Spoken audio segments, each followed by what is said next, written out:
77,000 ఉంది.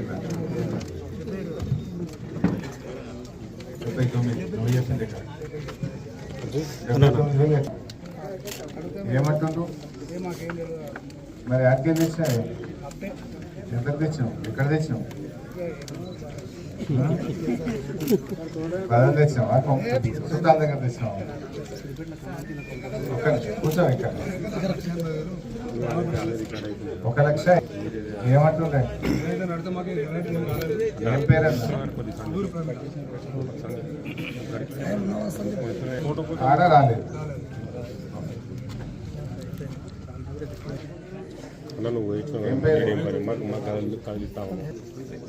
రాము ఏమంటుంది? కట్టమంటుందా? ఎంత ఉంది? నాకు 30 ఇచ్చారు సార్. 30 ఇచ్చి 42 కట్టమంటారు. 30 మాఫ్ అయింది, ఇంకా 42 కట్టమంటుంది బ్యాంక్ వాళ్ళు. మరి ఇదేం మాఫీ? సగం అయింది కదా.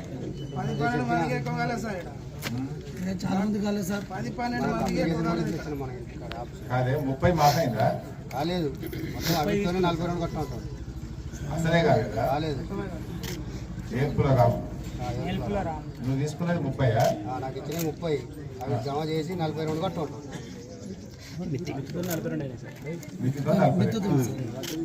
ఈ 4 పేర్లు వచ్చి అమౌంట్ పడలేదా బాబు?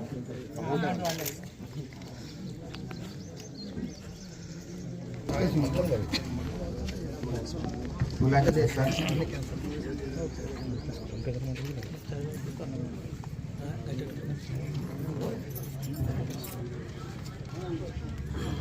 ఏంటి బాబు? 1,34,000 ఉందా? భూమి పోయింది కానీ ఏమన్నా పోలేదా?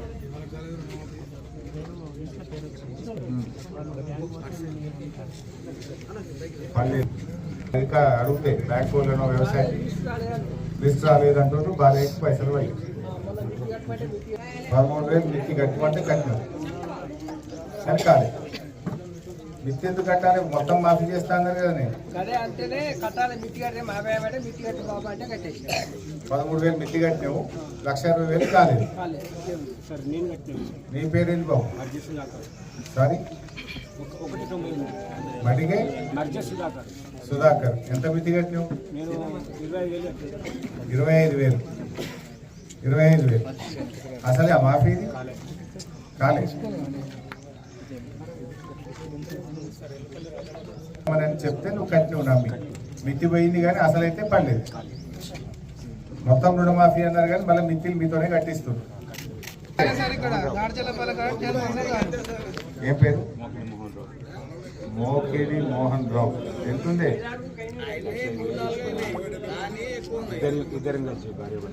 ఇద్దరు కలిసి 1,05,000 తీసుకుంటారు.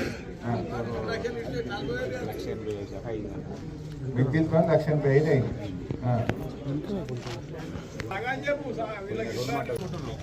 బయటికి తీసుకోవాలి, అప్లై చేయాలి, మళ్ళీ ఇవ్వాలి.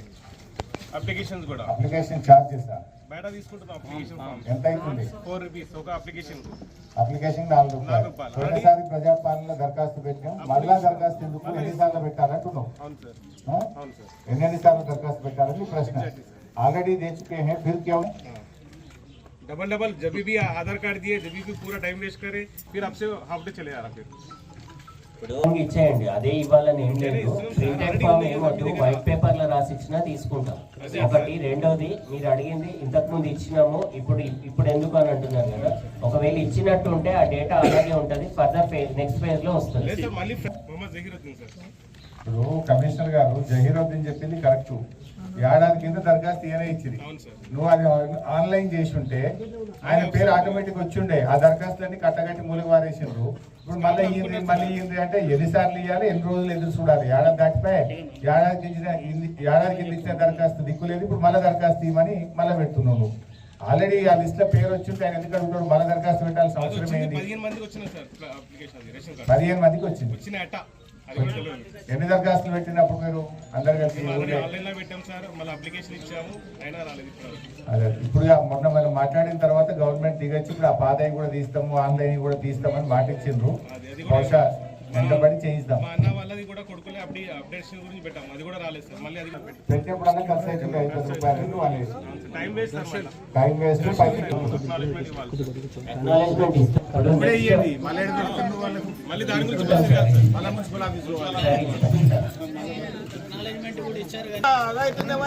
రేవంత్ రెడ్డికి అలాగే ఇంటికి వచ్చి ఢిల్లీ పోయి నేను హామీ ఇస్తున్నా, నేను ఇస్తా మీకు అని చెప్పాను. మన తెలంగాణలో ఇస్తలేడు కదా అసలు ప్రాబ్లం. ఢిల్లీలో పోయి నేను ఇస్తా, నేను హామీ నీకు అని చెప్పాను. మనకెందుకు ఇస్తారంటే హామీ ఎటు పోతున్నాయి. ఇప్పుడు రైతు భరోసా ఎటు పోయింది, రైతు రుణమాఫీ ఎటు పోయింది, రేషన్ కార్డు ఎటు పోయినాయి, అన్ని వాగ్దానాలు చేసుడు. దసరా అన్నాడు, దసరా పోయింది. బతుకమ్మ సీరియల్ నేసే ఇప్పుడు రేపు పొద్దుగా 500 అన్నాడు. ఆ విలేవి అన్ని మాట్లాడు అయితే బాగా మాట్లాడుతున్నాడు. దేనికి మంచిది అది? పబ్లిక్ నువ్వు ఆగం చేసుడు తప్ప ఏమైనా ఉన్నదా ఇలా? ప్రతి ఏ ఊళ్ళోవైనా ఇదే దంద నడుస్తుంది. ఏది మన తెలంగాణలో ఎటువైనా నాకు రాలేదంటే నాకు లేదు. మరి నేను చేసినా అని చెప్పి పండుగలు చేసా. ఏది హన్మకొండలో పోయి మరి పండుగలు అంటే అందరికి పండుగ ఉండాలి కదా, నీవు ఒక్కని చేసుకుంటే పండుగ అవుతుందా? అవు బాబు, ఇప్పుడు ఆఫీసర్లు ఉన్నారు, ఆఫీసర్ వాళ్ళు ఏదంటే అదే అంటారు. మేమేం చేయాలి, బ్యాంకులో పోతే మేమేం చేయాలి, వాళ్ళు రాంది అని చెప్పి వాళ్ళు అంటారు. నేను ఇచ్చినా నేనే అంటారు. మరి ఎడిపోతున్నాయి అంటే వీళ్ళు తిని లేదంటారా, లేకుంటే అతడు ఇయ్యక లేదంటారా? సిస్టమ్ అంతా ఆన్లైన్ సైడ్ వెళ్తుంది. నాకు ఒక 40,000 రూపాయలు మాఫీ వెళ్ళి నేను 2 లక్షలు మాఫీ చేసిన అని చెప్పి చెప్పబట్టే. నాది కోఆపరేటివ్ బ్యాంకులు ఉన్నా సార్, కోఆపరేటివ్ బ్యాంకులు ఉన్నది 40,000. ఇది అప్పుడు వీటితో ఊడిది రాని లేదు. అప్లికేషన్లు ఇచ్చినాయి కానీ ట్యాక్స్ బండ్ దగ్గర మాకు వచ్చే ఒకే ఒక్క స్కీమ్ రైతు భరోసా వస్తుండే. అది అయితే లేదు. ఫ్యామిలీకి ఒకే ఒక్క స్కీమ్ ఉంటుండే రైతు భరోసా. ఇప్పుడు 2 టర్మ్స్ పోయింది. ఇప్పుడు ప్రతి సిస్టమ్ అంతా ఆన్లైన్ సైడ్ వెళ్తుంటే ఆఫ్లైన్ ఇస్తే చంద్రశేఖర్ 15,000 ఇస్తుంది కానీ 15,000 ఇస్తానే. 15,000 ఎటు పోయినాయి, ఆ 10,000 ఎటు పోయినాయి. 10,000 కూడా దిక్కులేదు ఇది వరకు. ఇప్పుడు ఒక పంట పోయిపోయింది, ఈ పంట సగం నడుస్తుంది. ఇప్పుడు మళ్ళీ జనవరి 26th వరకు ఇస్తామంటే మళ్ళీ ఏఓలు వచ్చి సర్వే చేసి ఏ పంట మళ్ళీ ఈ గవర్నమెంట్ అది రిపోర్ట్ ఇయ్యారు.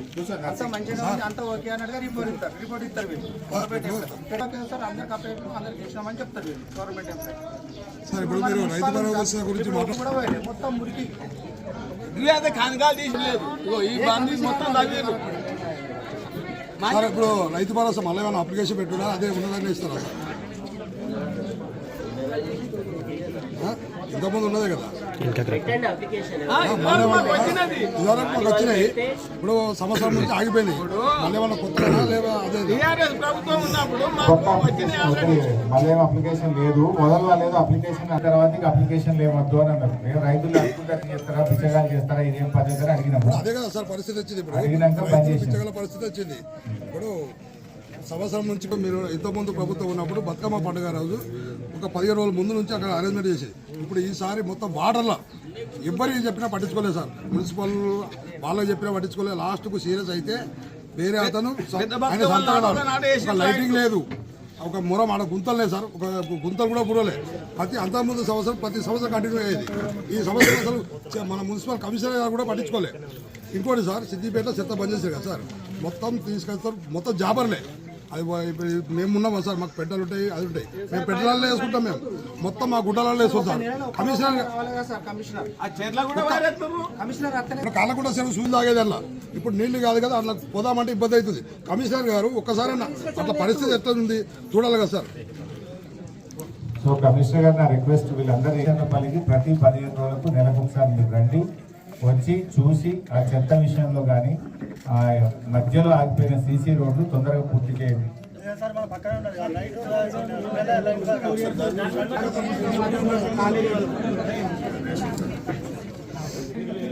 ఇల్లు కోసం ఓకే. సైట్ ఉందా, హౌస్ సైట్? లాస్ట్ ఇయర్ అదే అమ్మాయి పేరు ఎక్కాలిందా?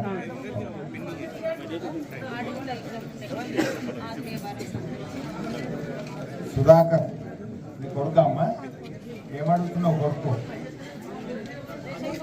రేషన్ కార్డులో కొడుకు పేరు ఎక్కాలి, మన్మరాలు ఉండేది వాళ్ళ పేరు ఎక్కాలి. ఏం పేరమ్మా? అక్కరాజుల భాగ్యమ్మ. అక్కరాజుల భాగ్యమ్మ. భాగ్యమ్మ. ఓకే